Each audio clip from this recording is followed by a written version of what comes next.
I hope everyone is fine and fit.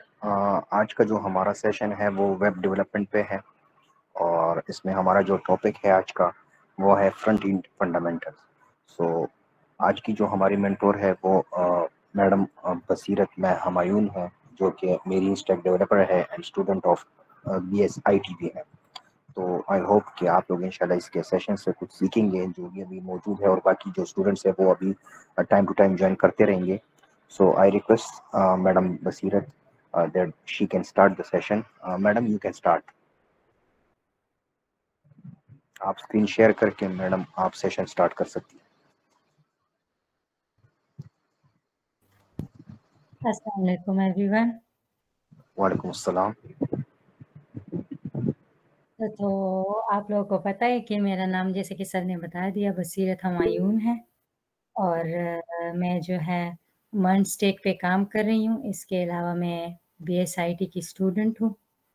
तो madam आपसे एक रिक्वेस्ट है, ये दो आईडी है ना, बसीरत दो है, आप दो फीमेल से क्या आपने दो आईडी से ज्वाइन किया है? नहीं, ये कोई और है। ओके ओके ओके, जी। थैंक अच्छा, तो ये था मेरा इंट्रोडक्शन। इसके अलावा सर वेट करें हम या फिर मैं स्टार्ट कर लूँ? यू। मैडम आप स्टार्ट कर लें, क्योंकि हमारे काफ़ी स्टूडेंट्स के पेपर्स भी हैं, तो वो टाइम टू टाइम वो ज्वाइन करते रहेंगे। ओके ओके, सही है। सो मैं अपना स्क्रीन शेयर कर रही हूँ। यस मैडम, आप शेयर करें।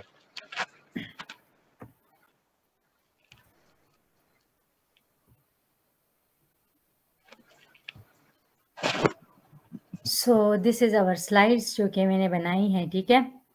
तो सबसे पहले हम आते हैं अपने टॉपिक पे, वेब डेवलपमेंट पे, ठीक है।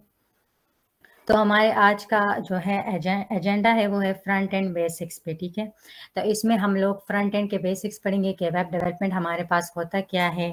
इसके अलावा हम इसमें देखेंगे कि जो कौन सी लैंग्वेजेस हमारे पास यूज़ होती है फ्रंट एंड को बनाने के लिए, जो बेसिक लैंग्वेजेस है। और इसमें हम देखेंगे HTML, CSS और जावास्क्रिप्ट देखेंगे। इसके अलावा जो फ्रेमवर्क है हमारा बूटस्ट्रैप, हम उसके बारे में देखेंगे, ठीक है। तो सबसे पहले हम स्टार्ट करते हैं वेब डेवलपमेंट के। वेब डेवलपमेंट हमारे पास होता क्या है, ठीक है।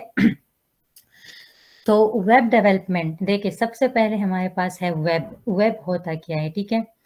तो वेब हमारे पास होता है लॉट्स ऑफ डॉक्यूमेंट्स और resources that are interconnected with each other, ठीक है।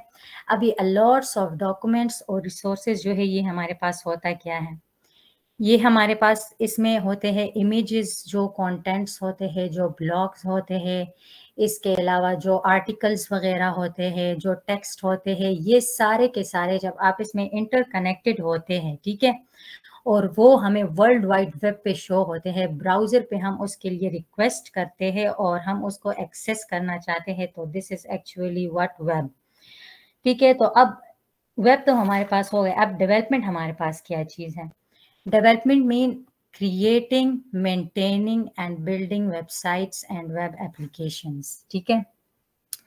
तो क्रिएटिंग एंड बिल्डिंग, इसका मतलब क्या हुआ, ये जो मैंने आप लोगों को बताया ना कि जो डॉक्यूमेंट्स और रिसोर्सेज होते हैं, इसको क्रिएट कैसे किया जाता है, इसको बिल्ड कैसे किया जाता है। ये जो हमारे पास इमेजेस होते हैं, कंटेंट्स होते हैं, ये दीज ऑल द थिंग्स, इसको हम लोग जो है कैसे जो है वर्ल्ड वाइड वेब पे जो है डिप्लॉय करते हैं।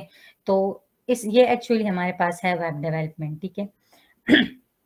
अब ये आप लोगों के नीड पे डिपेंड करता है कि आप लोग वेबसाइट बनाना चाहते हैं या फिर आप लोग वेब एप्लीकेशन बनाना चाहते हैं। देखिए, वेबसाइट और वेब एप्लीकेशन में भी हमारे पास डिफरेंसेस हैं, ठीक है। वेबसाइट हमारे पास क्या होता है, वेबसाइट हमारे पास होता है स्टैटिक कंटेंट होता है। स्टैटिक कंटेंट अब क्या चीज़ है, जो कि हम सिर्फ ओनली रीडिंग पर्पस के लिए इस्तेमाल करते हैं। फॉर एग्जांपल, हम वेब ब्राउज़र पे गए, ठीक है, और वेब ब्राउज़र पे जो है हमने रिक्वेस्ट किया किसी वेबसाइट के लिए ना, फॉर एग्जांपल ब्लॉगिंग वेबसाइट, नहीं ब्लॉगिंग नहीं कह सकते, सॉरी, आर्टिकल्स के लिए। तो आर्टिकल्स लोग पढ़ते ही है ना सिर्फ, तो उसको रीड करने के लिए सिर्फ जब हम देखें तो वो हमारे पास होता है क्या, स्टैटिक। और स्टैटिक वेबसाइट में हमारे पास ये होता है ना, अगर हम पेज को रिफ्रेश करें, ठीक है, रिलोड करें हम पेज को, तो वो पेज हमारे पास डेटा वैसे ही स्टैटिक का स्टैटिक रहेगा। फॉर एग्जांपल हम जब लिंक्डइन पे जाते हैं ना, तो या इंस्टाग्राम पे जाते हैं या फेसबुक पे जाते हैं, तो आप लोगों ने देखा होगा कि जब हम हमारे पास फॉर एग्जांपल फ्रंट में एक पोस्ट आ रहा है, ठीक है, जब हम पेज को रिलोड कर देते हैं तो वो पेज चेंज हो जाता है, किसी और का पोस्ट आ जाता है, या फिर जो है किसी और का जो कमेंट वगैरह है वो आ जाता है, ठीक है।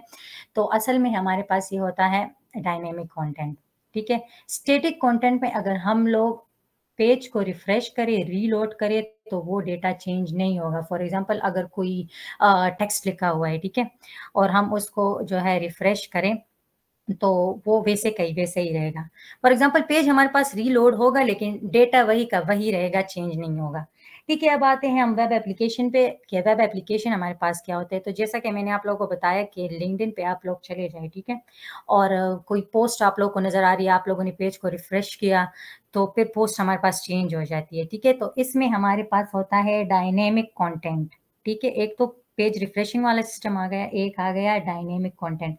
डायनेमिक कंटेंट अब हमारे पास होता क्या है, जब यूजर किसी भी पेज के साथ या वेबसाइट के साथ इंटरेक्ट करता हो, ठीक है, तो उसको कहते हैं डायनेमिक कंटेंट। अब इंटरेक्ट करना क्या होता है, इंटरेक्ट करना हमारे पास ये होता है ना कि फॉर एग्जांपल आप लोग जाते हो ना किसी शॉपिंग, ऑनलाइन शॉपिंग करने जाते हो, ठीक है।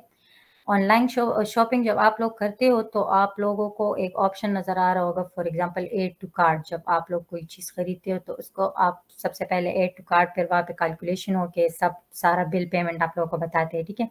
तो आप लोग को कोई चीज़ पसंद आ जाती है, आप ऐड टू कार्ट बटन पे क्लिक कर देते हो, तो वो चीज़ ऐड टू कार्ट हो जाती है, ठीक है, कार्ट में ऐड हो जाती है। तो this is actually user interaction, UI, ठीक है। इसके अलावा यूजर इंटरेक्शन की ये भी एग्जांपल है, फॉर एग्जांपल आप लोगों ने लाइक किया किसी पोस्ट को, इसके अलावा लॉग इन करना, फॉर्म में अपना डेटा पुट करना, these all are actually called UI, user interaction with the websites. तो वेबसाइट और वेब एप्लीकेशन में हमारे पास ये हो गए, ठीक है। अब हमारे पास जो है why web development is important, ठीक है। तो तकरीबन मर्न स्टैक की तो आजकल, मर्न स्टैक नहीं, एडवांस जो पीएचपी वगैरह जीक्वेरी है, उनकी भी बहुत ज़्यादा डिमांड है ऑर्गेनाइजेशन में, ठीक है। इसके अलावा जो है आप लोग अपना आइडिया जो है सेलेक्ट करके उस पर काम करके प्रोजेक्ट बना के आप अकॉर्डिंग टू योर नीड्स आप लोग बना सकते हो, और उससे भी जो है आप लोग जो है इनकम कमा सकते हो। इसके अलावा सैलरी इनसाइट्स में हमारे पास आता है, तो एक फ्रंट एंड डेवलपर की जो है सैलरी वो हमारे पास $50,000 से लेकर $90,000 पर ईयर होती है। अब आप लोग इसको मल्टीप्लाई करके डॉलर कितने का है पीकेआर में, तो आप लोगों को आ जाएगा। इसके अलावा बैक एंड डेवलपर की जो सैलरी होती है वो 70,000 से लेके 120,000 तक जो है हमारे पास आ जाती है, ठीक है। इसके अलावा हम आते हैं कि हमारे पास जो है फ्रंट एंड डेवलपर क्या होता है, बैक एंड डेवलपर क्या होते हैं, ठीक है। तो फ्रंट एंड डेवलपर हमारे पास जो होता है वो एक्चुअली, आप लोग किसी वेबसाइट पे जाते हैं, ठीक है, आप लोग वेबसाइट पे चले गए, आप लोगों को एक स्टाइलिंग, उसका डिज़ाइन वगैरह नज़र आता है, ठीक है। उसमें आप लोग को बटन नज़र आते हैं, उसमें आप लोग को टेक्स्ट नज़र आते हैं, उसमें आप लोग को हेडिंग्स नज़र आती है, उसमें आप लोग को ड्रॉप डाउन्स नज़र आते हैं, ठीक है। इस तरह की और चीज़ें हैं जो आप लोगों को नज़र आती है। तो ये हमारे पास एक्चुअली फ्रंट एंड है। Front and is the visual appearance of the website, ठीक है, जो आप लोगों को नज़र आ रहा होता है, जो सामने स्क्रीन, फॉर एग्जांपल किसी वेबसाइट पे आप लोग गए, फॉर एग्जांपल W3 स्कूल्स का नाम सुना होगा आप लोगों ने, या इस तरह की बहुत सारी वेबसाइट्स है, ठीक है। आप उस पे गए, जो आप लोग को सामने जो नज़र आ रहा होता है, ठीक है, बिल्कुल फिलहाल मैं यूज़र इंटरेक्शन की बात नहीं कर रही, ठीक है, जो आप लोगों को डिज़ाइन नज़र आ रहा होता है, ठीक है, उसको हमारे पास कहते हैं front end developer. Front end developer में फॉर एग्जांपल अगर आप लोग, ये तो मैंने बता दिया आप लोगों को, वेब या वेबसाइट या वेब एप्लीकेशन, तो अगर वेब एप्लीकेशन हो या वेबसाइट हो, इसमें फ्रंट एंड में हमारे पास यूज़र इंटरेक्शन भी आ जाती है, लेकिन बैक एंड पे ना फिर लॉजिक्स चेंज हो जाती है, उस पे आप लोग जो है उसमें थोड़ी सी फिर बैक एंड की तरफ से रिस्पॉन्सेज आते हैं और वो फिर फ्रंट एंड, लेकिन फिलहाल फ्रंट एंड में जो है हमारे पास यूजर इंटरेक्शन होते हैं। फॉर एग्जांपल आपने किसी बटन पे क्लिक किया, आप अगले पेज पे चले गए, आपने बटन पे क्लिक किया तो फॉर्म का डेटा जो है वो सबमिट नहीं होता जब आप लोग फ्रंट एंड बनाते हैं, सिर्फ जब बैक एंड को उसके साथ इंटीग्रेट करेंगे तब जो है डेटाबेस में सबमिट होता है। लेकिन जब आप लोग ऐसे ही मतलब प्रैक्टिस के लिए कोई फॉर्म वगैरह बनाते हैं तो आप लोग जब बटन पे क्लिक कर देते हैं, ठीक है, तो वो डेटा गायब हो जाता है। तो एक्चुअली ये भी यूजर इंटरफेस में आता है, ठीक है। इसके अलावा हम आते हैं अपने बैक एंड पे। तो बैक एंड में हमारे पास क्या होता है, बैक एंड में हमारे पास लॉजिक्स यूज होते हैं, ठीक है। तो लॉजिक्स कैसे यूज होते हैं, फॉर एग्जांपल आप लोग फॉर एग्जांपल हमारे पास एक गेम है, ठीक है, तो एक बंदा है वो गेम खेल रहा है, ठीक है, मोबाइल में। जब वो गेम खेल रहा है तो उसको क्या पता कि मेरे कितने स्कोर्स हैं, या मैं हारा हूँ या मैं जीता हूँ, या मैं जो है इस गेम में जो है लॉगिन हूँ और एक लॉगिन यूजर की तरफ से जो है मैं गेम खेल रहा हूँ, ठीक है। तो ये जो हमारे पास सारी चीज़ें हैं ना, ये हमारे पास बैक एंड में आ जाती है। इसके अलावा जो यूज़र का जो लॉगिन डेटा है वो कहाँ पे स्टोर हो रहा है, ये भी हमारे पास जो है फिर डेटाबेसेस हमारे पास बैकएंड में ही आते हैं, ठीक है। और इसके अलावा अगर हम कोई और एग्जांपल ले, फॉर एग्जांपल यूज़र है वो लॉगिन फॉर्म यूज़ कर रहा है, ठीक है। लॉगिन फॉर्म यूज़ करे, उसने लॉगिन फॉर्म में जो है डेटा एंटर किया। अब ये डेटा कैसे बैकएंड की तरफ जाएगा, फिर वहाँ से यूज़र को रिस्पॉन्स आएगा कि आप जो है लॉगिन हो चुके हैं, या ऐसी बहुत सारी चीज़ें हैं। ऑथेंटिकेशन होता है कि आपका ईमेल करेक्ट नहीं है, अगर कोई कैरेक्टर मिस हो जाए, या फिर @ सिंबल मिस हो जाए, या फिर आपका पासवर्ड स्ट्रॉन्ग नहीं है, तो ये सारी की सारी रिस्पॉन्सेज जो है हमारे पास बैकएंड में आती है। इसमें हम लोग लॉजिक्स यूज़ करेंगे इंशाल्लाह, जो हमारा परसों का दिन होगा, तो उसमें हम लोग इंशाल्लाह बैकएंड पढ़ेंगे। बैकएंड पे हम लोग सेशन लेंगे, तो इसमें फिर आप लोग को पूरी समझ आ जाएगी। आप लोगों को फिर मैं Node.js में भी थोड़ा सा काम कराऊंगी। इसके अलावा जो Node.js की लाइब्रेरी है Express.js, उसमें भी काम कराऊंगी। और इसके अलावा जो MongoDB है, NoSQL डेटाबेस, तो उसमें भी मैं आप लोगों को जो है कनेक्शन बना के यूज़र को सेव कराऊंगी डेटाबेस में, ठीक है। फिर आप लोगों को समझ आ जाएगा। तो ठीक है, ये हमारे पास था फ्रंट एंड बैक एंड, ठीक है। इसके बाद हम लोग आ जाते हैं अपने जो हमारी लैंग्वेजेस यूज़ होती है फ्रंट एंड के लिए। तो फ्रंट एंड के लिए जो है हमारे पास जो लैंग्वेजेस यूज़ होती है वो होता है HTML बेसिक्स में, ठीक है, HTML होता है। इसके अलावा CSS है, इसके अलावा जावास्क्रिप्ट है, इसके अलावा बूटस्ट्रैप है, ठीक है। तो सबसे पहले हम आते हैं HTML हमारे पास क्या है? तो HTML हमारे पास जो है वो हाइपर टेक्स्ट मार्कअप लैंग्वेज है, ठीक है। ये हमारे पास हाइपर टेक्स्ट मार्कअप लैंग्वेज होता है। इसका फुल जो है फॉर्म है हाइपर टेक्स्ट मार्कअप लैंग्वेज। अब हाइपर टेक्स्ट मार्कअप लैंग्वेज का मतलब क्या है? तो हमारे पास हाइपर का मतलब होता है लिंक, मतलब आपस में लिंक बनाना, ठीक है। फॉर एग्जाम्पल आप लोगों के पास वेबसाइट है, ठीक है। वेबसाइट में मल्टीपल वेब पेजेस होते हैं, ठीक है। आप मल्टीपल वेब पेजेस को आपस में जो है लिंक करते हैं। फॉर एग्जांपल आप लोगों ने देखा भी होगा, अगर किसी वेबसाइट पे आप लोग जाएं तो वहाँ पे आप लोग जब फर्स्टली होम पे होते हो, ठीक है। अगर आप लोग जाना चाहे प्रोडक्ट्स पे, या अबाउट अस पे, या कॉन्टैक्ट अस पे, तो आप लोग उस पर क्लिक करते हैं ना, तो असल में वो हमारे पास अलग अलग वेब पेजेस होती है जिससे मिलकर वेबसाइट बना होता है, ठीक है। तो हम अगर आप इसमें लिंक उसे करते हैं, तो हम अगर किसी जो है पेज पे जाना चाहे तो हम उस लिंक पे जो है क्लिक कर लेते हैं। इसी तरह हम लोग जो है दूसरे पेज पे चले जाते हैं। तो हाइपर का मतलब है लिंक बनाना, ठीक है, मल्टीपल वेब पेजेस के दरमियान लिंक्स बनाना, ठीक है। इसके अलावा हमारे पास इसमें है टेक्स्ट। टेक्स्ट का मतलब क्या है? टेक्स्ट का मतलब है कंटेंट, कंटेंट में बहुत सारी चीज़ें आ जाती हैं। मैंने आप लोग को पहले भी बताया, जैसे कि हमारे पास डॉक्यूमेंट्स में आ जाते हैं, इमेजेस आ जाते हैं, बटन्स आ जाते हैं, लिंक्स आ जाते हैं। इसके अलावा जो है ड्रॉप डाउन्स आ जाते हैं। जब आप लोग किसी लिंक पे क्लिक करते हो, उसमें आता है ना कि आप लोग कहाँ पे जाना चाहते हो, तो वो एक ड्रॉप डाउन टाइप बॉक्स जो है आप लोग को दिखाते हैं कि कहाँ पे जाना चाहते हैं आप वेबसाइट में, ठीक है। तो this is actually drop down. और इसके अलावा हमारे पास हेडिंग्स हो गए हैं, पैराग्राफ्स हो गए हैं, ठीक है। तो ये सारी की सारी हमारे पास क्या होता है, कंटेंट यानी टेक्स्ट में आ जाते हैं। अब मार्कअप लैंग्वेज का क्या मतलब है? Markup language is actually the use of tags inside HTML। Tags is also called elements, ठीक है। टैग्स को हम एलिमेंट्स भी कहते हैं, ठीक है। अब टैग्स क्या होता है, देखिए फर्स्ट आप लोग ये पॉइंट नोट करें ना कि HTML is not a programming language, ठीक है। ये हमारे पास जो है एक वेबसाइट का स्ट्रक्चर बनाता है। This is not a programming language. इसमें हम लोग जो है टैग्स यूज करते हैं और टैग्स की मदद से हम एक वेबसाइट का स्ट्रक्चर बनाते हैं, ठीक है। टैग्स में हमारे पास मल्टीपल टैग्स आते हैं। अब मैं आप लोग को प्रैक्टिकल करवाऊंगी तो उसमें हमारे पास आ जाता है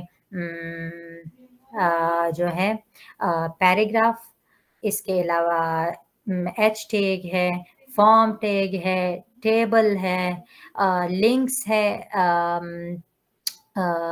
ए टैग जो है लिंक्स के लिए हम लोग यूज़ करते हैं। इसके अलावा इमेज टैग है, इसके अलावा मार्की टैग है, इसके अलावा बहुत सारे हेड, टाइटल, बॉडी, बहुत सारे टैग्स है, ठीक है। तो वो हम करेंगे। अब HTML हमारे पास करता क्या है? HTML जैसा कि मैंने आप लोगों को पहले भी बताया कि एक वेबसाइट का हमारे पास स्ट्रक्चर बनाता है। स्ट्रक्चर कैसे बनाता है? फॉर एग्जांपल एक ह्यूमन है, ठीक है, उसका स्केलेटन है, उस पे ना स्किन है ना उसमें कोई फंक्शनैलिटी है, जस्ट स्केलेटन है, ठीक है। तो जो ह्यूमन का स्केलेटन बना है, जो ढांचा है, this is actually the structure. तो इसी तरह वेबसाइट का स्ट्रक्चर भी हमारे पास जो है HTML बनाता है इसी तरह, ठीक है। तो आप लोग फिलहाल HTML में जो आप लोग वो बनाएंगे, जो कोड करेंगे, मतलब अपनी शुरुआत करेंगे वेबसाइट का, तो दिस इज एक्चुअली ये आप लोग के वेबसाइट का ढांचा ही होगा, ठीक है। इसके अलावा हम बाकी languages for example CSS use करेंगे उसको डिज़ाइन करने के लिए। इसके अलावा जावास्क्रिप्ट यूज़ करेंगे फंक्शनैलिटी के लिए। इसके अलावा जो है फ्रेमवर्क यूज़ करेंगे फ्रंट एंड के लिए, बूटस्ट्रैप जो कि रिस्पॉन्सिवनेस बनाएगा हमारे वेबसाइट को। आगे चल के आप लोगों को सब समझ आ जाएगा, ठीक है। तो फिलहाल मैं आप लोगों को जो है HTML में एक वो करवा देती हूँ, क्या कहते हैं, प्रैक्टिकल, तो आप लोगों को समझ आ जाएगा, ठीक है।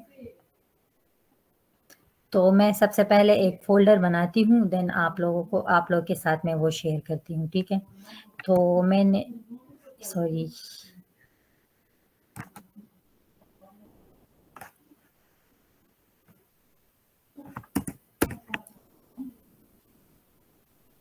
आप लोगों को समझ आ रही है? कोई रिस्पॉन्स देना चाहता है? अगर किसी का कोई क्वेश्चन है तो आप लोग यहाँ पे टेक्स्ट में कर सकते हैं।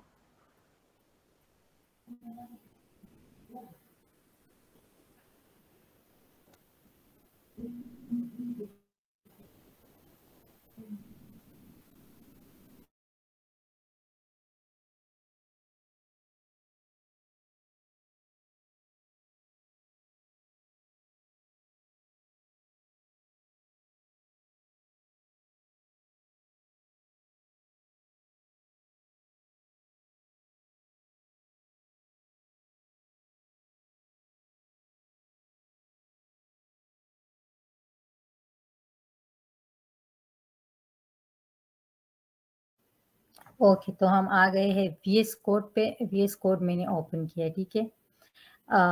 मैं अपने VS कोड पे आती हूँ, तो यहाँ पे मैं एक न्यू फाइल क्रिएट करूँगी, index.html, ठीक है। VS कोड हमारे पास जो है कोड एडिटिंग के लिए यूज़ होता है, जो कि आप लोग मल्टीपल लैंग्वेजेस के लिए यूज़ कर सकते हो। For example HTML, CSS, JavaScript, Python, C++, जो भी लैंग्वेजेस है उसके लिए आप लोग यूज़ कर सकते हो। ठीक है, तो ये मैंने अपना एक फ़ाइल बनाया। मैं यहाँ पे आई, न्यू फाइल पे मैंने क्लिक किया और फिर index.html के नाम से मैंने एक फाइल बना दिया। ठीक है, यहाँ पे आके सबसे पहले मैं अपना जो है HTML का टैग खोलूंगी। HTML और क्लोजिंग HTML ओपन देके HTML में हमारे पास कुछ टैग्स होते हैं जो कि सेल्फ क्लोजिंग होते हैं, एक होते हैं कि नॉन सेल्फ क्लोजिंग होते हैं। सेल्फ क्लोजिंग वो टैग होते हैं जो जिसको हमें बंद करने की ज़रूरत नहीं है। फॉर एग्जांपल ये मैंने HTML का ओपन टैग जो है वो लिया और ये मैंने इसको क्लोज कर दिया। ठीक है, तो इसके अलावा हमारे पास कुछ टैग्स हैं जो कि आगे जाके मैं आप लोगों को बताती हूँ। तो वो हमारे पास सेल्फ क्लोजिंग होती है, उसको क्लोज करने की ज़रूरत नहीं होती। ठीक है, और जो नॉन सेल्फ क्लोजिंग टैग्स है, फॉर एग्जांपल ये पहला वाला जो मैंने लिखा HTML, this is the non self closing tag, इसको हमें क्लोज करना पड़ता है। ठीक है, तो ये हमारे यहाँ से यहाँ तक HTML, ये जितना कोड हमारा होगा यहाँ तक जब हम आएंगे लास्ट में, फॉर एग्जांपल 1000 लाइंस का कोड है, 2000 जितना भी है ना, यहाँ तक हम ख़त्म करेंगे HTML क्लोजिंग टैग से ऊपर। तो ये सारी की सारी हमारी जो है HTML की बॉडी बन गई है। ठीक है, अब HTML के अंदर आके सबसे पहले हमारा हेड टैग होगा। ठीक है, हेड टैग भी नॉन सेल्फ क्लोजिंग है, इसको भी जो है क्लोज करना पड़ेगा। हेड टैग में हमारे पास आता है टाइटल।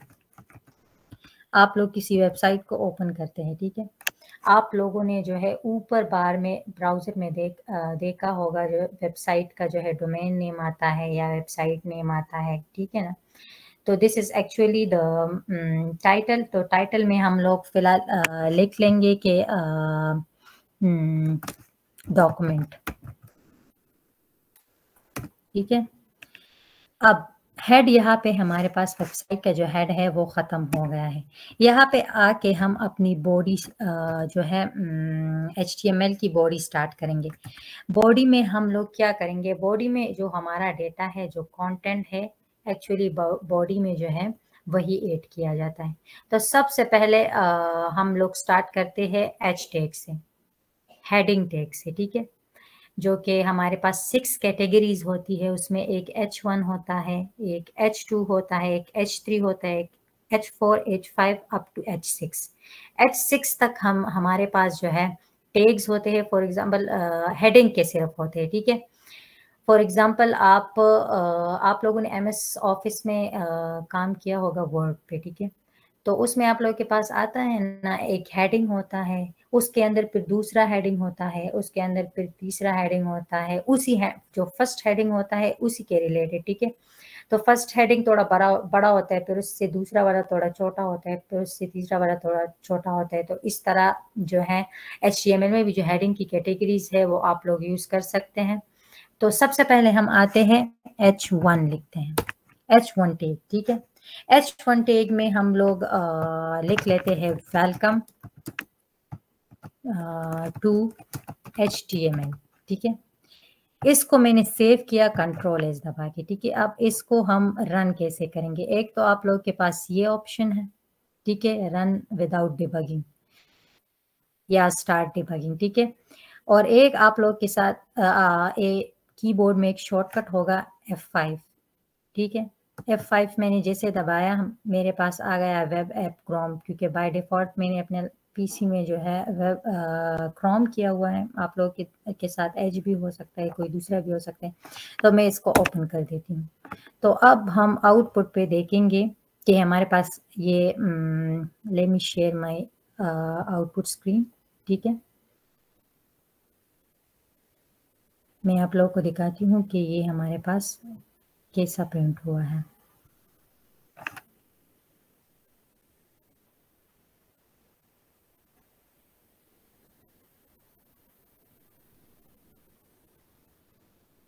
आप लोगों को स्क्रीन नजर आ रही है? जी मैम, आ रही है। ठीक है, तो this is the output of heading. आप लोगों को नजर आ रही है? ये जी welcome ma'am. To HTML। Okay okay, so ये हमारे पास H टैग है, ठीक है। इसके अलावा जो है हम और टैग्स भी चेक करते हैं। इसके अलावा जो हमारे पास H2 टैग है, H3 है, अप टू H6, ये आप लोग खुद प्रैक्टिकली जो है करके देख लीजिएगा। इसके अलावा मैं आप लोग को और टैग्स करवा रही हूँ, ठीक है। तो मैं वापस अपने जो है VS कोड पे आऊंगी, ठीक है। तो इसमें हमारे पास जो दूसरा टैग है वो है P, पैराग्राफ टैग। P का मतलब है पैराग्राफ टैग, और ये भी हमारे पास नॉन सेल्फ क्लोजिंग टैग है। फॉर एग्जांपल इसमें मैं कुछ लिख लेती हूँ, this is our first session on web development, ठीक है। ये मैंने लिख लिया है। इसके अलावा मैं अगर दूसरा कोई पैराग्राफ ऐड करना चाहूँ, पैराग्राफ छोड़े, पैराग्राफ हो गए, ठीक है। बाकी आप खुद प्रैक्टिकली करके देख लीजिएगा, ठीक है। तो इसमें हमारे पास होता है एक BR टैग, जो कि नॉन सेल्फ क्लोजिंग होता है। पहले इसका आउटपुट चेक कर लेते हैं पैराग्राफ का, ठीक है। देन मैं आप लोग को BR के बारे में बताती हूँ। तो मैं वापस आप लोग के साथ अपना जो है आउटपुट स्क्रीन शेयर करूंगी।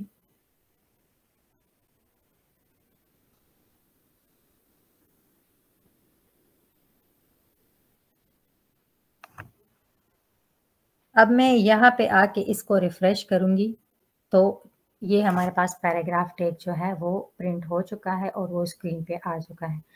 अब मैं चाहती हूँ कि मैं यहाँ इस सेशन के बाद न्यू लाइन स्टार्ट करूँ, ठीक है। ये ऑन वेब डेवलपमेंट जो है ये हमारे पास यहाँ से न्यू लाइन में आ जाए, इधर आ जाए, ठीक है, सेशन के नीचे आ जाए, ठीक है। तो इसके लिए मैं एक non self closing tag use करूंगी, जो कि है BR। BR tag, sorry, BR tag is not non self closing, it's self closing tag, ठीक है। इसको हमें बंद करना नहीं पड़ता। तो मैं अपने VS कोड पे आ जाती हूँ और यहाँ पे मैं इधर लिख लेती हूँ BR, ब्रेक, ठीक है, कि इसको ब्रेक कर दो यहाँ पे, और जो ऑन वेब डेवलपमेंट है उसको दूसरी लाइन से स्टार्ट कर दो। इसको मैं सेव करती हूँ और मैं आती हूँ अपने आउटपुट पे दोबारा।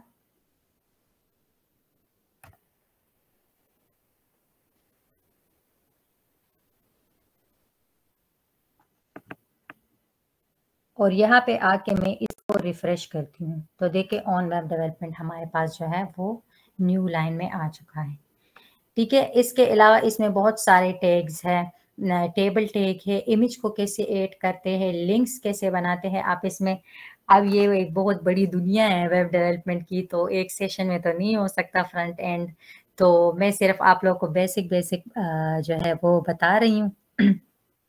उसके अलावा आप लोग खुद प्रैक्टिकली देख लीजिएगा, रिसर्च कीजिएगा, यूट्यूब पे बहुत सारी वीडियोस है, और जो है इसके अलावा कोर्सेज भी की जाती है बहुत सारी। देन उसमें आप लोगों को जो है अगर पसंद आई वेब डेवलपमेंट, देन आप लोग जो है कर सकते हैं, ठीक है। हम वापस आते हैं अपने स्लाइड्स पे, और हम नेक्स्ट स्लाइड पे चलते हैं, व्हाट इज CSS, ठीक है। तो CSS हमारे पास क्या होता है? CSS is the styling of the website, और ये हमारे पास कैस्केडिंग स्टाइल शीट कहलाती है, ठीक है। इसका फुल फॉर्म है कैस्केडिंग स्टाइल शीट, ठीक है। ये फॉर एग्जांपल हमने HTML बनाया, स्ट्रक्चर बनाया, मैंने आप लोगों को जैसे ह्यूमन के स्केलेटन का एग्जांपल दिया, ठीक है। अभी फिलहाल हमारे पास जस्ट स्केलेटन बना हुआ है। अब हम उस पर स्टाइल करेंगे, उसका स्किन, उसका जो है कलर, ये सब कुछ चीज़ें हमारे पास स्टाइलिंग में आ जाती हैं। तो इसी तरह हम वेबसाइट का भी जो है स्टाइलिंग कर सकते हैं। इसको हम बैकग्राउंड, इसमें बहुत सारी प्रॉपर्टीज होती है, बैकग्राउंड कलर दे सकते हैं हम, इसके अलावा हम टेक्स्ट कलर दे सकते हैं, इसके अलावा हम फॉन्ट फैमिली चेंज कर सकते हैं। इसके अलावा टेक्स्ट को सेंटर में लाया जा सकता है। इसके अलावा ग्रिड सिस्टम यूज़ किया जाता है। इसके अलावा फ्लेक्स बॉक्स यूज़ किया जाता है। पोजीशंस यूज़ किए जाते हैं। बहुत सारी जो है इसकी इसमें प्रॉपर्टीज़ हैं, ठीक है। अब इसमें क्या होता है, इसमें हमारे पास होता है एक सेलेक्टर। ये आप लोग को नजर आ रहा है H1, सेलेक्टर इसको कहते हैं। अब ये H1 आएगा कहाँ से? फॉर एग्जाम्पल आप लोगों ने HTML बना लिया, उसमें अभी हम लोगों ने प्रैक्टिकली H1 भी बना लिया, ठीक है। H1 हमारे पास क्या चीज होता है? ये हमारे पास एक्चुअली सेलेक्टर है, ठीक है। जिस चीज पे हम कोई स्टाइलिंग अप्लाई करना चाहते हैं उसको बोलते हैं सेलेक्टर, ठीक है। फिर हम ये करली ब्रैकेट्स का जो है ब्लॉक खोलते हैं। इसके अंदर हमारे पास होता है एक प्रॉपर्टी होती है और उसकी वैल्यू होती है। अब प्रॉपर्टी और वैल्यू क्या चीज है? प्रॉपर्टी हमारे पास, हम इस सेलेक्टर पे, ये जो हम लोगों ने HTML में सेलेक्ट किया है H1, हम इस पे कौन सा स्टाइल अप्लाई करना चाहता है। आया हम इस पे बैकग्राउंड कलर अप्लाई करना चाहते हैं, या हम इस पे कलर अप्लाई करना चाहते हैं, या हम इस पे इसकी जो है टेक्सटाइल चेंज करना चाहते हैं। तो this is actually the property. देखिए अब H1 को इसने उठाया है, H1 का जो टेक्स्ट कलर है वो ये लोग चेंज करना चाहते हैं एग्जाम्पल में, ठीक है। तो कलर हमारे पास एक प्रॉपर्टी हो गई। अब कलर की वैल्यू है, फॉर एग्जाम्पल इसको हम कौन सा कलर देना चाहते हैं, ब्लू, रेड, ग्रीन, ये इसकी वैल्यू हो गई, ठीक है। तो these are the selector properties and values, ठीक है। H1 हमारे पास सेलेक्टर होता है जो कि HTML से हम सेलेक्ट करते हैं। इसके अलावा कलर होता है, इसके अलावा इसकी वैल्यू होती है। अब आते हैं हमने जो HTML कोड किया है उस पर हम लोग स्टाइल करेंगे तो आप लोग को जो है समझ आ जाएगा, ठीक है।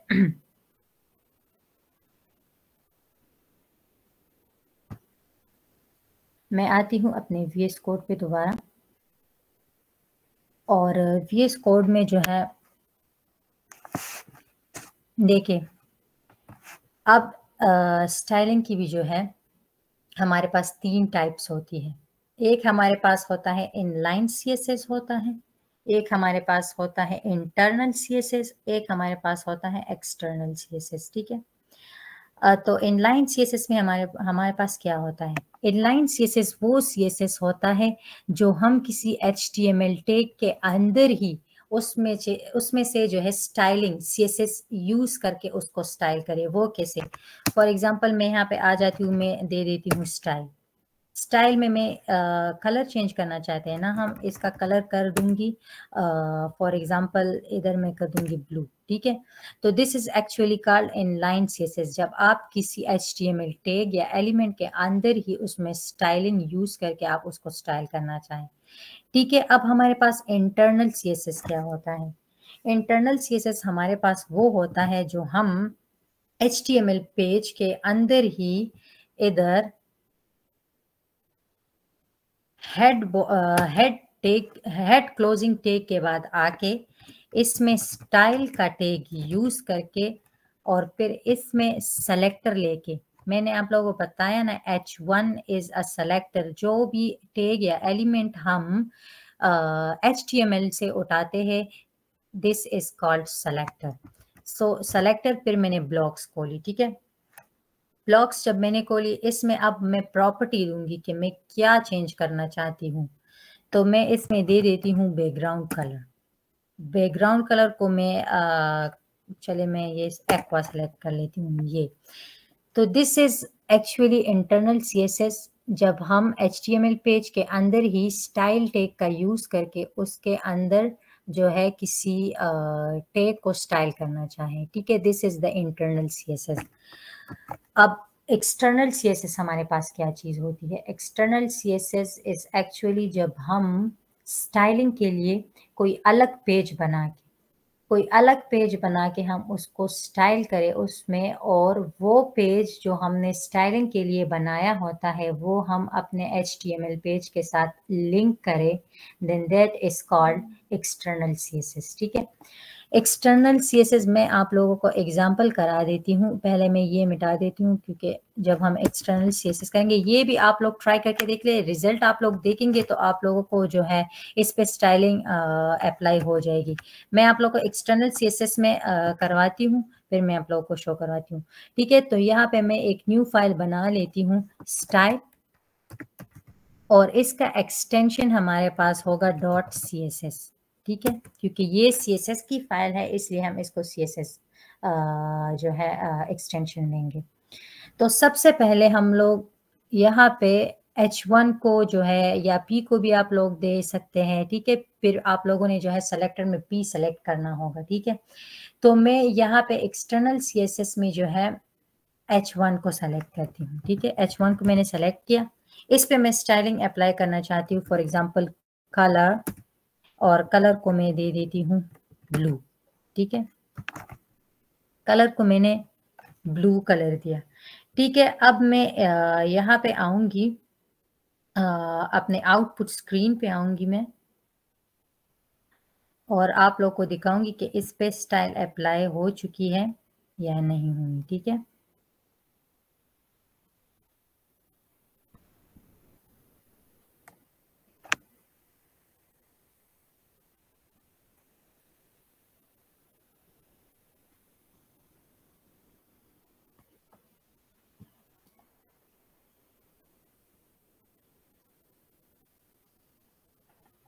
मैं यहाँ पे आई, मैंने इसको रिफ्रेश किया, लेकिन इसका कलर, इस हेडिंग का कलर जो है हमारे पास चेंज नहीं हुआ।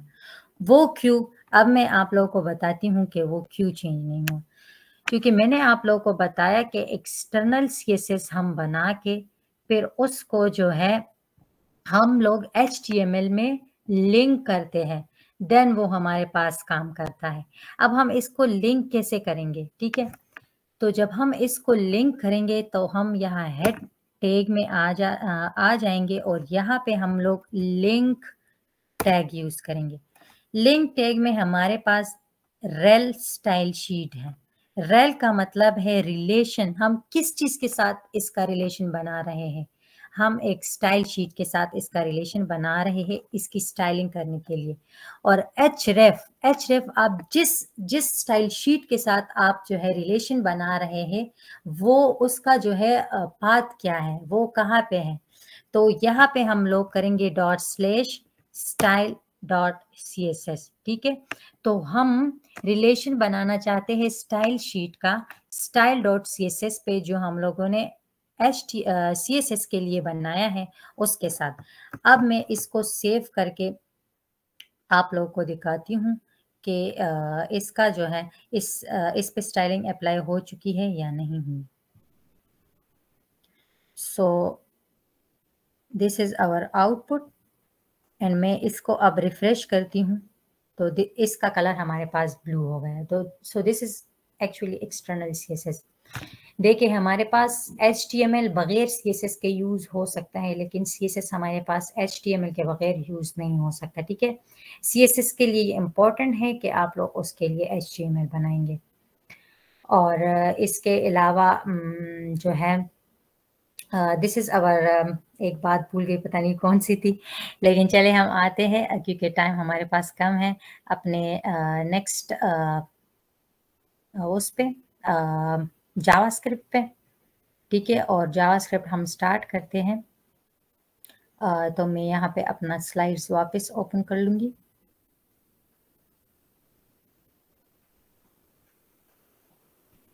सो जावास्क्रिप्ट हमारे पास क्या होता है? ठीक है, जावास्क्रिप्ट हमारे पास होता है web based scripting language. What is web based scripting language? ठीक है, वेब बेस्ड स्क्रिप्टिंग लैंग्वेज का मतलब हमारे पास होता है कि हम जावास्क्रिप्ट को अपने ब्राउज़र के अंदर भी रन कर सकते हैं। ठीक है, ब्राउज़र के अंदर रन कैसे कर सकते हैं, मैं आप लोगों को बताती हूँ कि हम ब्राउज़र के अंदर इसको रन कैसे कर सकते हैं। तो यहाँ पे मैं आती हूँ और वापस मैं जो है अपना आउटपुट खोल लेती हूँ। ठीक है, फॉर एग्जांपल ये जो है हम लोगों ने एक HTML पेज बनाया है, ठीक है। बाकी आप जब अपना वेबसाइट बनाएंगे देन उसमें जो है चेक कर ले, ठीक है। और यहाँ पे मैं आके इंस्पेक्ट पे क्लिक करूंगी, ठीक है। तो ये हमारा गूगल क्रोम ही है ना, गूगल क्रोम पे ही हमने जो है अपना वेब पेज खोला है, ठीक है। यहाँ पे आके मैं कंसोल में आती हूँ, तो देखिए मैं यहाँ पे लिखती हूँ 2 + 2, ये हमें 4 रिजल्ट देता है। सो दिस इज एक्चुअली वर्ड के जावास्क्रिप्ट हमारे पास स्क्रिप्ट बेस जो है लैंग्वेज है, स्क्रिप्टिंग। और इसको स्क्रिप्टिंग का मतलब ये कि इसको हम अपने ब्राउज़र के अंदर भी रन कर सकते हैं। इसके अलावा इसमें जो है फॉर एग्जांपल मैं लिखती हूँ console.log, मुझे हेलो वर्ल्ड प्रिंट करना है, ठीक है। तो मैं इसमें लिख लेती हूँ हेलो वर्ल्ड, तो हेलो वर्ल्ड हमारे पास इसके नीचे प्रिंट हो गए। तो एक्चुअली इसका मतलब है कि JavaScript is a scripting side language, ठीक है।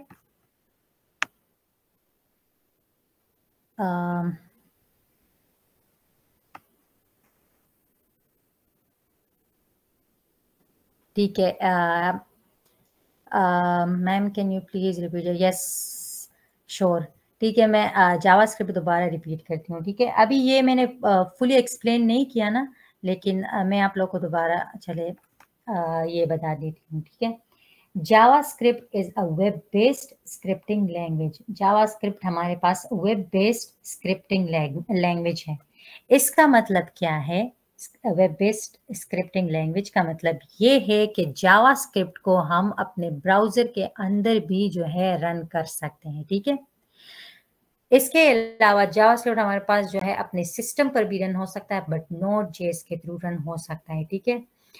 तो जावास्क्रिप्ट की खासियत ही यही है, इसको हम लोग वेबसाइट के लिए इसीलिए यूज़ करते हैं, इंटरेक्टिविटी के लिए, क्योंकि ये हमारे पास जो है वेब ब्राउज़र पे जो हमारा होता है उसके अंदर रन हो सकता है। फॉर एग्जांपल मैंने आप लोगों को यहाँ पे दिखाया 2 + 2 = 4 आंसर आया। ये किसकी मदद से आया? ये हमारे पास जावास्क्रिप्ट ने ही जो है कैलकुलेट प्रोसेस करके हमें दे दिया है। इसके अलावा console.log मैंने हेलो वर्ड प्रिंट करवाया, तो जावास्क्रिप्ट ने हमें हेलो वर्ड जो है वो प्रिंट करके दिया। इसके अलावा फॉर एग्जांपल मैं एक वेरिएबल लेती हूँ a = 10 और इसको मैं प्रिंट करवाना चाहती हूँ console.log a, ठीक है। इसको मैंने प्रिंट किया तो 10 हमारे पास आ गया। सो this is actually the meaning of web based scripting language, ठीक है। इसके अलावा जावास्क्रिप्ट जो है वो हम इंटरैक्टिविटी के लिए यूज करते हैं, फंक्शनैलिटी के लिए यूज करते हैं, ठीक है। अब इंटरैक्टिविटी एंड फंक्शनैलिटी का क्या मतलब है? इंटरैक्टिविटी के यूजर उसके साथ जो है इंटरैक्ट करें। कैसे इंटरैक्ट करें? मैंने आप लोगों को पहले भी बता दिया था कि फॉर एग्जाम्पल हमारे पास एक ऐड टू कार्ट बटन है, ठीक है। ऐड टू कार्ट बटन है हमारे पास और यूजर ने जो है उस ऐड टू कार्ट बटन पे क्लिक किया। ऐड टू कार्ट बटन पे क्लिक किया और जो उसने जो उसने सेलेक्ट किया है शॉपिंग के लिए या इलेक्ट्रॉनिक्स वगैरह जो भी वो लेना चाहता है, उसने ऐड टू कार्ट बटन पे क्लिक किया तो वो हमारे पास ऐड टू कार्ट हो गए। सो this is actually the user interactivity and JavaScript जो है यही यूजर इंटरैक्टिविटी जो है बनाता है। इसके अलावा मैंने जो आप लोग को ह्यूमन का एग्जांपल दिया कि HTML बनाता है स्ट्रक्चर एंड CSS बनाता है, उसकी स्टाइलिंग, उसका स्किन वगैरह उस पे बना देता है। इसी तरह जावास्क्रिप्ट जो है उसमें फंक्शनैलिटी डालता है। फॉर एग्जांपल ह्यूमन अपना काम करता है, फॉर एग्जांपल हम कोडिंग करते हैं, सो this is actually our functionality, ठीक है। तो जावास्क्रिप्ट भी वेबसाइट में जो है इसी तरह की फंक्शनैलिटी डालता है। फॉर एग्जांपल एक दूसरा एग्जांपल मैं आप लोगों को दे देती हूँ। एक बटन है हमारे पास और बटन पे वो क्लिक करता है, ठीक है। एक यूजर बटन पे क्लिक करता है, वो अगले पेज पे चला जाता है, या वो बटन पे क्लिक करता है उसको एक जो है फॉर्म खुल जाता है कि आप अपना जो है डेटा इस फॉर्म में एंटर करें। So this is actually the working of JavaScript in website. और इसमें हम लोग अब प्रैक्टिकली आते हैं, एक फंक्शन बनाते हैं, ठीक है। और उसी में हम लोग एक बटन बनाएंगे HTML के थ्रू। फिर उस बटन पे जब यूजर क्लिक करेगा या हम क्लिक करेंगे तो हमें एक मैसेज शो होगा ठीक है। तो चले हम अपने प्रैक्टिकल पे दोबारा आते हैं। मैं आप लोगों को करवा देती हूँ VS कोड में, ठीक है।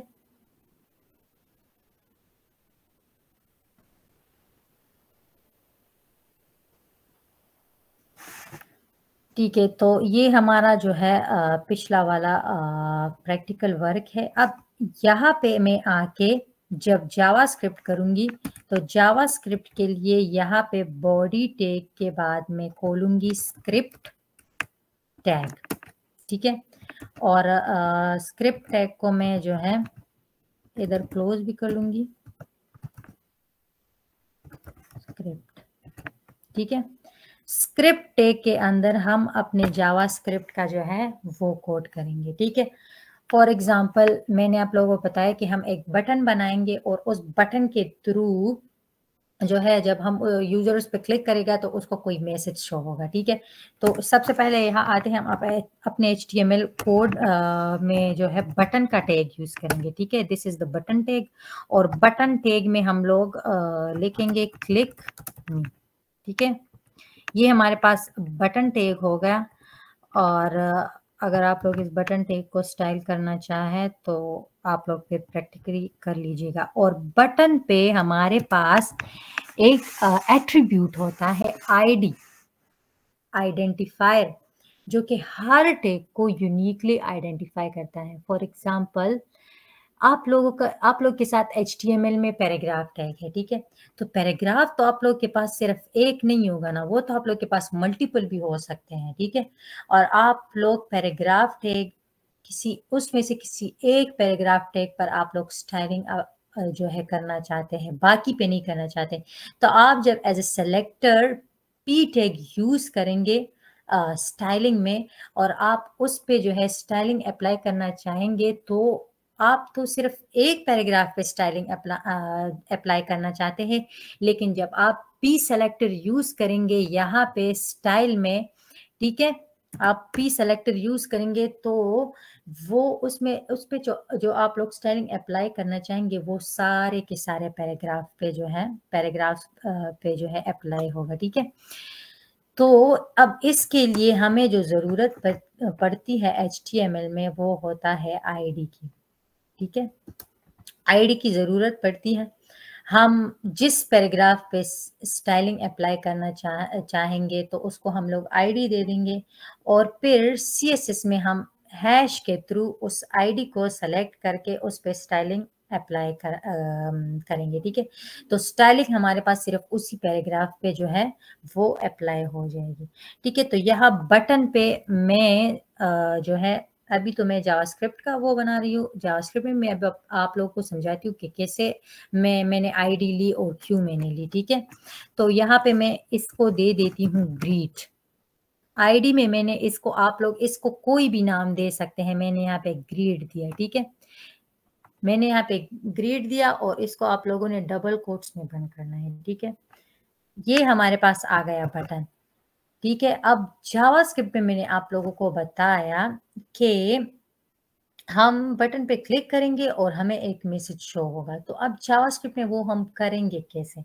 तो सबसे पहले आप लोगों ने जो कंप्यूटर साइंस वाले हैं C++ में पढ़ा होगा, या फिर जावा में पढ़ा होगा, या फिर ऐसी और लैंग्वेजेस है, पाइथन है, उसमें पढ़ा होगा। सबसे पहले इसके लिए हम लोग एक वेरिएबल डिक्लेयर करेंगे। वेरिएबल हमारे पास क्या होता है? एक मेमोरी स्पेस, मेमोरी में जो है इस वेरिएबल के लिए बन जाता है, ठीक है।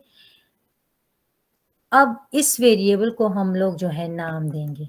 फॉर एग्जाम्पल कोई भी नाम दे सकते हैं, मैं इसको दे देती हूँ A, ठीक है। अब नाम हमने क्यों दिया? जो मेमोरी आप लोगों ने वो रिजर्व की है वेरिएबल के लिए, उसको आप लोग नाम भी देंगे तो उस मेमोरी का नाम हमारे पास आ जाता है A, ठीक है। हमने उसको A का नाम दिया। इट्स अप टू यू कि आप लोग जो है कोई भी नाम देना चाहे उसे, तो आप लोग दे सकते हैं, ठीक है।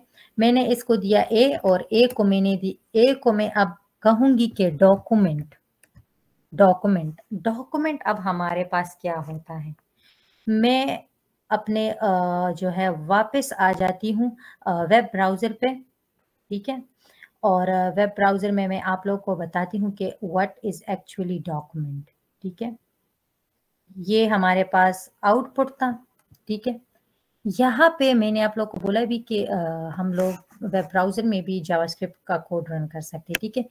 ये सारी की सारी स्क्रीन जो आप लोगों को नज़र आ रही है, ये वाइट कलर की, दिस इज़ एक्चुअली डॉक्यूमेंट, ठीक है।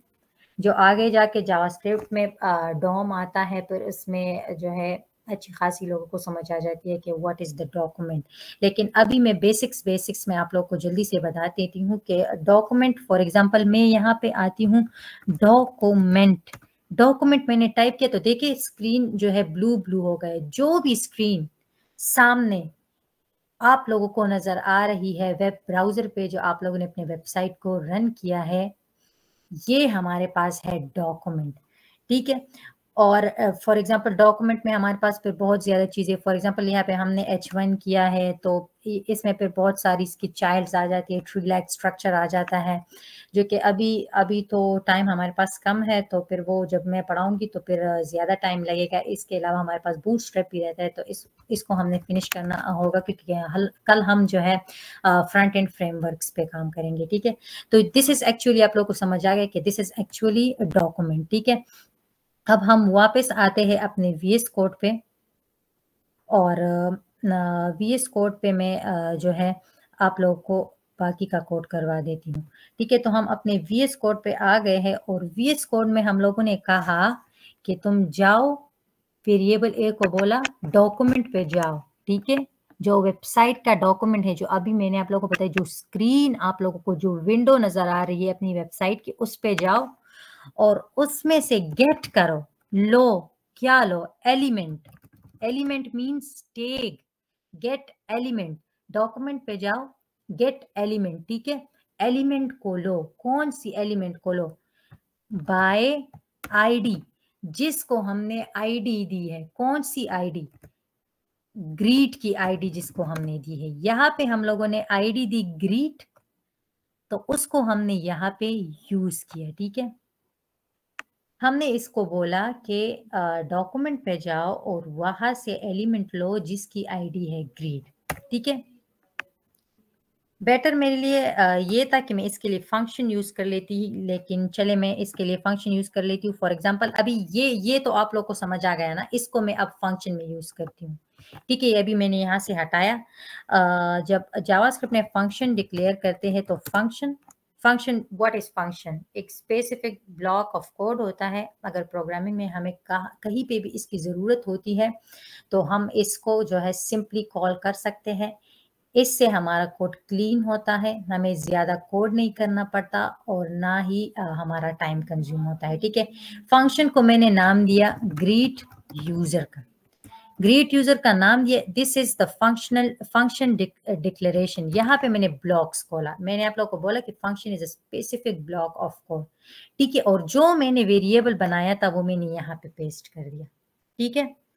यहाँ पे मैंने पेस्ट कर दिया कि ये तो मैंने आप लोगों को बता दिया कि डॉक्यूमेंट पे जाओ, फिर ग्रीट जिसकी आईडी है उस एलिमेंट को लो। फॉर एग्जांपल बटन की आईडी हमारे पास ग्रीट है, तो ये इस बटन की देखो, तो ये ग्रीट की आईडी लेगा, और मैं इसको कह रही हूं कि डॉक्यूमेंट डॉट राइट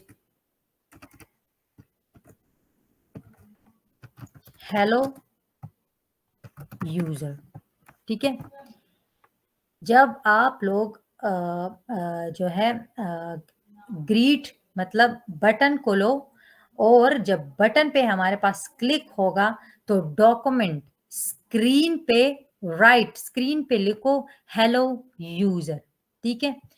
अब इस फंक्शन को हमें कॉल करना पड़ेगा, अगर हम इसको कॉल नहीं करेंगे तो फिर फंक्शन का मतलब ही कुछ नहीं हुआ, ठीक है।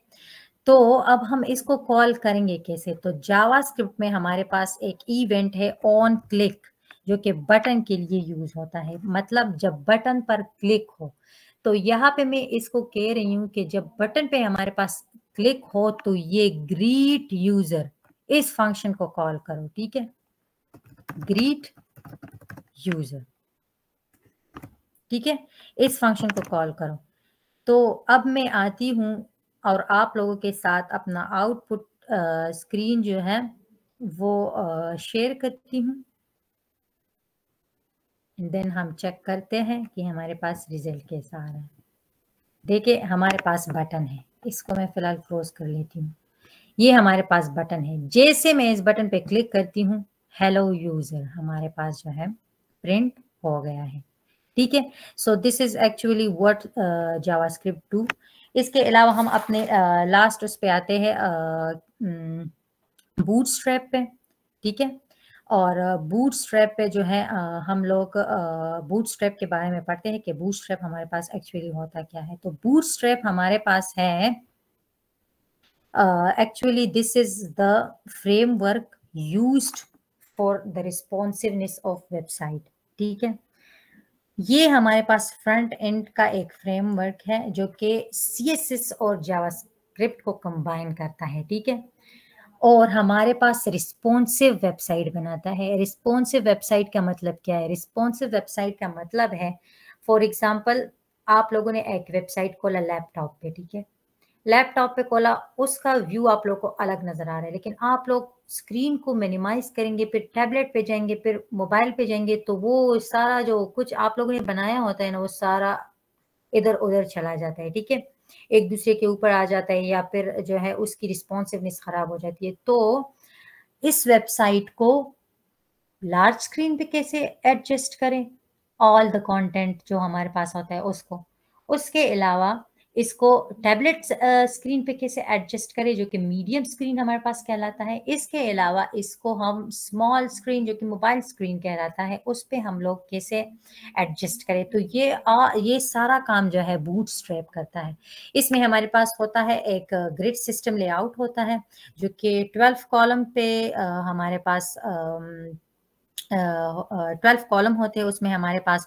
और जब हम किसी चीज़ को बनाना चाहे तो कॉलम के थ्रू हम उसको जो है स्पेस देते हैं। तो फिर हम जब स्क्रीन को मिनिमाइज करते हैं तो जैसे ही स्क्रीन मिनिमाइज होता है वो रैप होके वो कॉलम्स खुद ही नीचे एडजस्ट होने लगते हैं, ठीक है।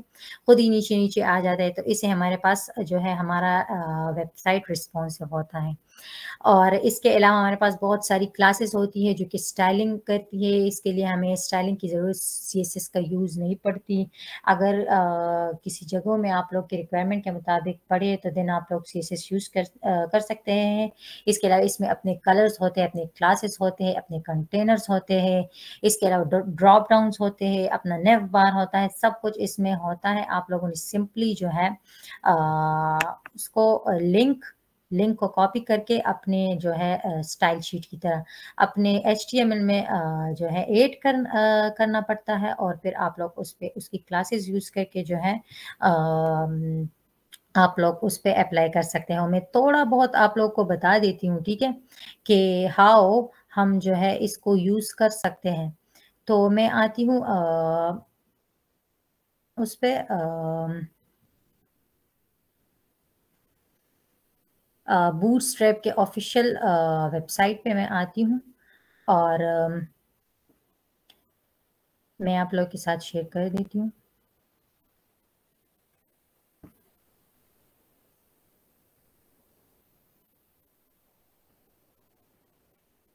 ठीक है, मैं बूटस्ट्रैप के वेबसाइट पे आ गई हूँ और इस पे हमारे पास जो है डॉक्यूमेंट्स है कि आप लोग इसको इंस्टॉल कैसे करेंगे और फिर इस पे जो है आप लोग कैसे जो है ये सारे स्टाइलिंग यूज़ करेंगे और कैसे आप लोग अलग बटन्स वगैरह जो है वो आप लोग यूज़ कर सकते हैं अपने वेबसाइट में, ठीक है। तो सबसे पहले आते हैं, इन लोगों ने हमें जो है दो लिंक्स दी हुई है, एक CSS के लिए दी हुई है, एक जो है जावास्क्रिप्ट के लिए दी हुई है, ठीक है। तो सिंपली आप लोगों ने, अगर आप लोग सिर्फ स्टाइलिंग के लिए यूज करना चाहते हैं तो आप लोगों ने ये लिंक कॉपी कर देनी है। अगर इसमें इंटरेक्टिविटी भी यूज करना चाहते हैं तो आप लोगों ने जावास्क्रिप्ट का जो है लिंक यूज कर देना है। तो सिंपली आप लोगों ने इस लिंक को कॉपी करना है। जिससे हम लोगों ने रिलेशन बनाए स्टाइल शीट का, उसी तरह रिलेशन बनाना होता है लिंक में। और जो है उधर href में जो हमारे पास रेफरेंस होता है उसमें आप लोगों ने ये लिंक कॉपी कर देना होता है, ठीक है। इसके अलावा अगर आप लोग कोई सा भी जो है वो अप्लाई करना चाहे इसमें स्टाइलिंग, तो आप लोग सिंपली जो है यहाँ पे सर्च करके अप्लाई कर सकते हैं, ठीक है। तो मैं फॉर एग्जांपल यहाँ पे दे देती हूँ बटन। तो बटन हमारे पास मुख्तलिफ किस्म के बटन आ जाएंगे इधर। फॉर एग्जांपल क्रॉस का बटन आ जाएगा। ये देखिए ये सारे के सारे बटन्स हैं, primary, secondary, success, danger, warning, info, light, dark, link, ये सारी की सारी बटन्स आप यूज कर सकते हैं। ये इसका कोड है, इसमें क्लासेस है BTN। BTN का मतलब है कि हम बटन यूज करना चाहते हैं, और ये BTN प्राइमरी हम इसका कलर देना चाहते हैं। ये देखिए ये प्राइमरी का कलर ब्लू है, सेकेंडरी का ग्रेश है, और सक्सेस का ग्रीन है। इसी तरह इसमें हमारे पास बेजेस होते हैं, अलर्ट्स होते हैं। फॉर एग्जांपल आप कोई वाईफाई भी कनेक्ट करना चाहे तो इसमें इसी तरह के पेजेस जो है वो इंक्लूड होते हैं। इसके अलावा हमारे पास कलर्स कौन कौन से इसमें होते हैं, इसके अलावा ग्रिड होता है, कॉलम्स होते हैं, CSS ग्रिड है, जी इंडेक्स है, बहुत सारी चीज़ें अकॉर्डिंग टू योर रिक्वायरमेंट आप लोग यूज़ करना चाहें तो इसमें जो है आप लोग यूज़ कर सकते हैं। तो this is our today's agenda, और अगर आप लोग का कोई क्वेश्चन हो तो most welcome. Thank you, ma'am. You are If welcome. anyone have any question, feel free to ask.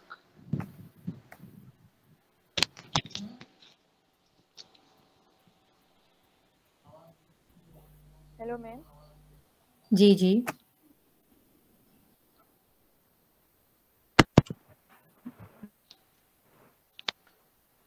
जी जी बोले आप।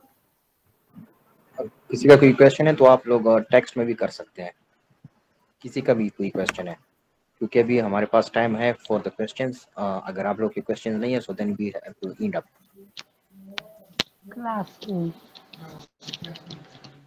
प्लीज आप अपना माइक ऑफ करें, जो जिनका माइक ऑफ है। फॉर ये जरियाश है माफ कर दे। अच्छा जरियाश।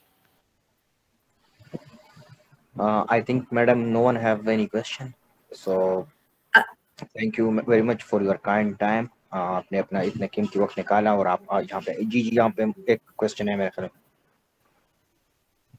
ये आमना का कोई क्वेश्चन है मैम? ओके मेरी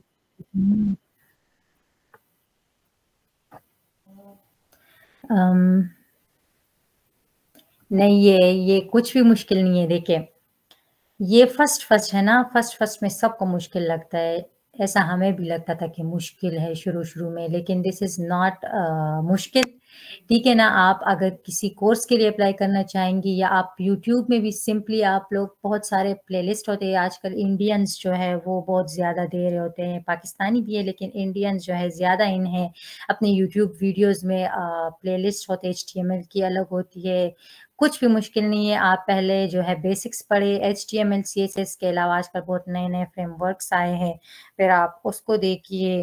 तो आप जब सीखेंगी फिर आपको कुछ भी मुश्किल नहीं लगेगा। इसके अलावा इसका बहुत जो है डिमांड्स है, और मैंने आप लोगों को बताया सैलरी डिमांड जो कि $150 से लेकर जो है फुल स्टैक डेवलपर का, जिसको बैक एंड भी आता हो, और फ्रंट एंड में $190,000 तक होता है।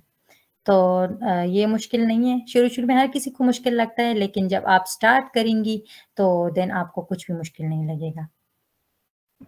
मैडम मैं आपकी इस बात से एग्री करता हूँ कि स्टार्ट हर एक चीज़ का मुश्किल होता है। हर बंदा यही सोचता है कि ये चीज़ मुश्किल है। जब आप एक चीज़ में आगे बढ़ते हैं तो फिर वो खुद चीज़ें इजी बन जाती है। तो स्टार्ट में हर एक चीज़ मुश्किल होता है। ठीक है, ओके। तो अगर किसी और का कोई क्वेश्चन है तो वो कर सकते हैं। जी अस्सलाम वालेकुम। वालेकुम अस्सलाम। वैसे मेरा क्वेश्चन नहीं है, लेकिन मैंने ये कहना था कि ये सीडियंस जो आपने यूज़ किया है, जैसे बूटस्ट्रैप आप यूज़ कर रही थी, तो ये सारे स्टूडेंट्स हैं मेरे ख्याल में ज़्यादातर। तो इनको अगर आप ये भी बता दें कि मतलब अगर ये सीडियंस ऑफलाइन यूज़ करना चाहते हैं तो वो कैसे करेंगे? ठीक है, मैं बता देती हूँ। CDN अगर आप लोग ऑफलाइन यूज़ करना चाहे तो बूटस्ट्रैप के जो वेबसाइट है उस पर आप लोग जा सकते हैं, और उसमें जो है आप लोग इसकी पूरी की पूरी फाइल जो है डाउनलोड करके आप उसको जो है लिंक कर सकते हैं, ठीक है। ऑफलाइन यूज़ करने के लिए इसको आप लोग जो बूटस्ट्रैप की पूरी फाइल को डाउनलोड कर लेंगे, और इसके अलावा जैसे ही मैंने लिंक बनाया उसके अंदर फोल्डर्स होते हैं, उसी को आप लोग जो है लिंक जो रेफरेंस होता है उसमें आप लोग लिंक करके आप लोग उसको यूज़ कर सकते हैं।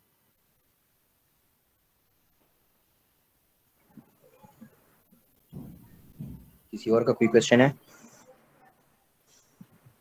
Anyone of you? अस्सलाम वालेकुम मैम। वालेकुम अस्सलाम। मैम आपने CSS के बारे में बताया है ना, तो हम जो फॉर्म्स वगैरह ऑनलाइन फिल करते हैं जी मैम, मैं चाहती हूँ कि नेक्स्ट सेशन में आप उसके बारे में भी ज़रूर बताएं। जो हम फॉर्म फिल करते हैं ना, तो वो हमारे पास जो उसकी स्ट्रक्चरिंग होती है वो HTML के थ्रू आप लोग बना सकते हैं, स्टाइलिंग CSS के थ्रू कर सकते हैं, लेकिन एक्चुअल जो उसका काम होता है वो हमारे पास बैकएंड के साथ होता है। फॉर्म का डेटा हम बैकएंड में ले जाके जो है डेटाबेस में स्टोर करते हैं, ठीक है। तो इंशाल्लाह जब हम बैकएंड करेंगे देन मैं आप लोगों को बताऊंगी कि कैसे फॉर्म्स को क्रिएट करके आप लोग अपना डेटा जो है डेटाबेस में सेव कर सकते हैं। मैडम यहाँ पे मोहम्मद शाह थैंक का भी यू। कोई क्वेश्चन है, वहाँ पे चैट में अगर आप चेक कर लें। ठीक है, मैं चेक कर लेती हूँ। नहीं, आप लोग नोड मॉड्यूल्स के साथ यूज़ नहीं कर सकते उसे, ठीक है।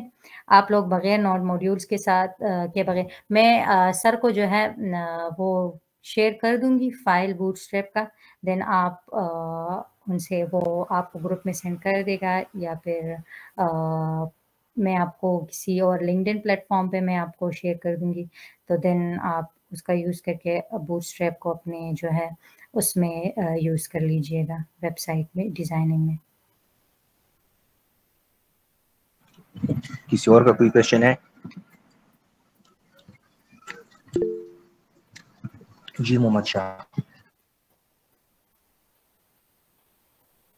जी मोहम्मद शाह क्वेश्चन करें माइक ओपन करके।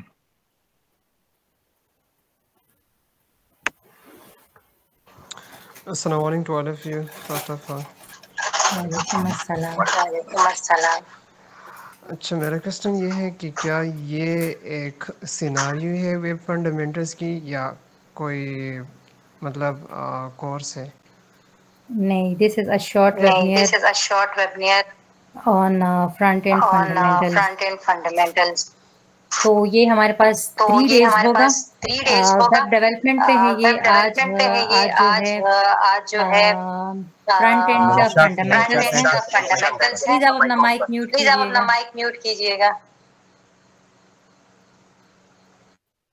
हाँ, जी मैम आप तो बोलें। ठीक है, ये हमारे पास एक वेबिनार है फ्रंट एंड पे, फ्रंट एंड डेवलपमेंट में, ठीक है। आज का टॉपिक हमारे पास था front end frameworks.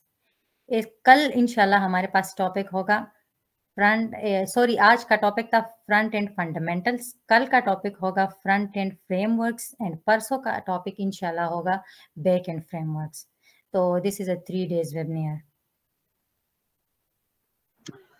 So anyone have any question? अगर किसी का कोई क्वेश्चन रहता है तो बताएं।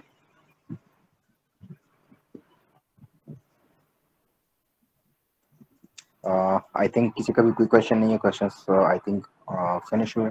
सो madam thank you very much कि आप अपने कैंपलोग निकाल के और मेरी एक मैसेज पे आपने 3 दिन का ये सेशन अरेंज कर दिए webinars. So thank you very much madam. इंशाल्लाह उम्मीद है कि कुछ स्टूडेंट्स ने कुछ सीखा भी होगा, और इंशाल्लाह कल के सेशन में इससे आपसे हम और कुछ सीखेंगे। So thank you very much madam for your time. Ma'am इसकी वीडियो भी काइंडली शेयर कर दे जो आपने आज का जो प्रेजेंटेशन हमें दी है, प्लीज।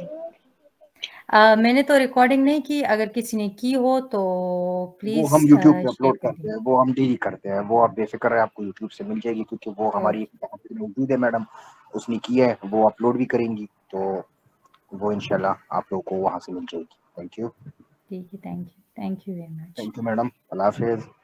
अल्लाह हाफिज़।